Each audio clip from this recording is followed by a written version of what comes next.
What's going on, everyone? This is a roaming prepper channel. I'm your host, Pete. Today's video will not be very long, but it will be a video, technical review of a Pew.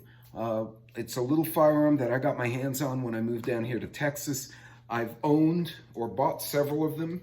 One was gifted to my son. We actually have, my father-in-law kept one, which my brother-in-law now has. I have one.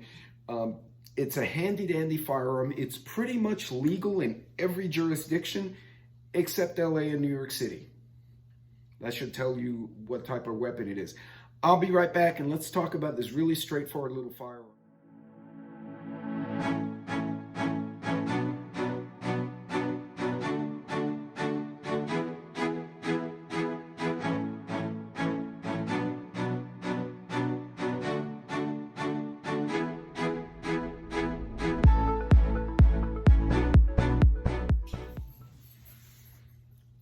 Howdy gang. Okay, so the weapon I'm going to review today is actually one of the most basic firearms you can purchase.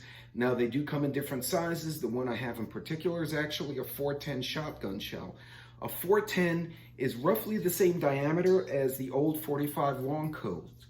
So those of you, or the 45, so those of you who own like the Taurus Judge, which is the revolver that shoots either the 45 long or the 410 shell, that is that's pretty much what this shell is. Now, I don't believe you can shoot a solid bullet from this particular firearm. You need to use the shotgun shells, but it is the Rossi 410, aka in the ranch lands, a snake charmer.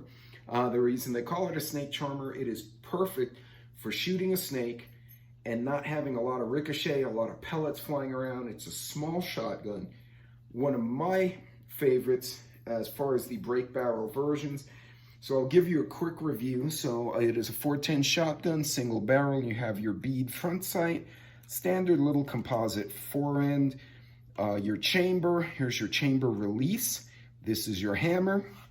And of course your quasi pistol grip buttstock combination here. Now, flipping it to the other side, you have a safety that you can use with the shooting hand, so or the offhand actually, sorry.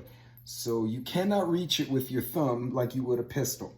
You load a single shell, you close it, and you pull the trigger, nothing happens. You have to pull the hammer back and fire the little weapon. If you have it in safety, it pops the hammer halfway back and it will not allow you to shoot. So I'll let you see that again. See, the hammer never reached the firing pin, but when I take it off safety, it drops it. Watch again. See it? I'm trying to use that white flag on my hoodie as a backdrop. Any case, very simple design, very easy to clean. You can actually take a bore snake or a brush and just run it from the back to the front and just take the garbage out of the chamber. You can try to use a Q-tip in here if you can get your fingers in there and finagle it. Now I do not have a strap on this. It does come with the front end attachment for a sling, but then you look at the back and there's nowhere else to put the other side of the sling. So I don't know if you wrap it around the damn handle or what. That's kind of silly in my mind, but you know, that's what they did. It is not a very long rifle, as you can see. It's rather small. Actually, you can probably shoot it one-handed. It will give you a good recoil because I've done this, so I would not encourage doing that. Not impossible if you're an experienced shooter or you got a big mid of a hand. The 410 shell does come in a variety of types, if you will. Much like your classic shotgun shells, it does have different size pellets. And I'm going to pop this open. So there's a little door on the back, and it takes a little bit of finagling to get out. Here you go. Oops. And that's where you can keep up to 4 little shells. So I'll let you see one. This is looks like a 5-shot. I don't have my glasses, so I could be wrong. 5-shot 410 shell. It's not a big shell, as you can see. Now this one's full of pellets. There are versions that have little discs. There's one that has a little itty bitty bullet on a sabot, kind of like, think of a slug from a shotgun shell, but small. One of the things I do like about it, if you have a junior shooter, i.e. a child who has been properly taught to use a firearm and is of sufficient strength and height to manage this, it is actually rather simple for them to use. If you have a petite or light statured shooter, someone who's smaller frame, a little bit lighter frame, someone who's not a big time shooter, this is very simple to use. Even under pressure, if a person can grab a shotgun shell, stick one in here and close it, and then pull the hammer back. You know, unlike some more complicated firearms, you know, the auto-loading carbines and whatnot, that you have a lot of manipulation to do, this is about as simple as it gets. To my knowledge, this is legal in pretty much every jurisdiction, except New York City and Los Angeles, and I'm sure a couple other stupid cities like that. This is classified as a rifle. There is no debate about it. I've actually looked around and checked it out. This is a rifle. It's not meant to be shot as a pistol. I believe the front end is of the correct length.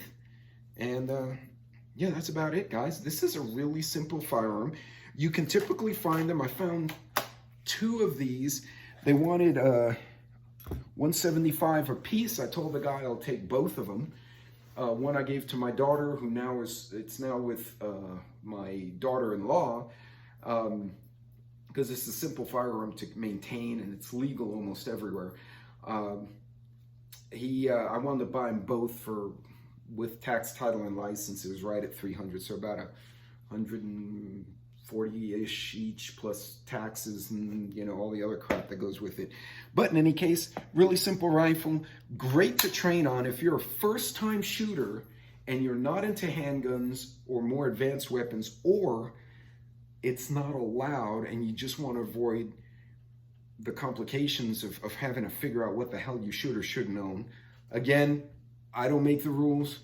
I'm with you guys. Leave us the hell alone. Stay out of our bedrooms, our gun safes, etc., etc. Yeah, I get it. But it is what it is. There are some jurisdictions don't like people with firearms that shoot more than once. I promise you, though, if you fire this in enclosed quarters, I have shot it in an indoor range, and it is loud as holy hell. You will probably make the other guy deaf. He'll probably run away blind and deaf, even if you don't hit him, like because the flash will make him blind. This short little barrel would probably be loud as hell inside a house. In any case, guys, if you're looking for a simple, affordable firearm that technically is a rifle, so you don't have the complications of a handgun, but light enough to almost be at that weight category of a handgun, and a good defensive basic firearm, you know, you have a young person moving out to their first apartment and they've never owned a gun before, you can teach them to use this in half an hour. And as long as they leave it like that, that's a completely safe firearm. So folks, that's a down and dirty review of the Rossi 410 Snake Charmer. I hope you guys enjoyed that. I get a kick out of shooting this every now and then. Not a tactical weapon, but a practical weapon. And in a case like that, that is not a bad thing. So folks, I hope you enjoyed that. You guys be safe. Don't forget to like and subscribe. If you have any questions I don't cover when I premiere this video, feel free to put them in the comments below and let me know your thoughts. Till next time, God bless, Godspeed, stay ready, keep doing the things you need to do, and I will see you on the next video. Take care.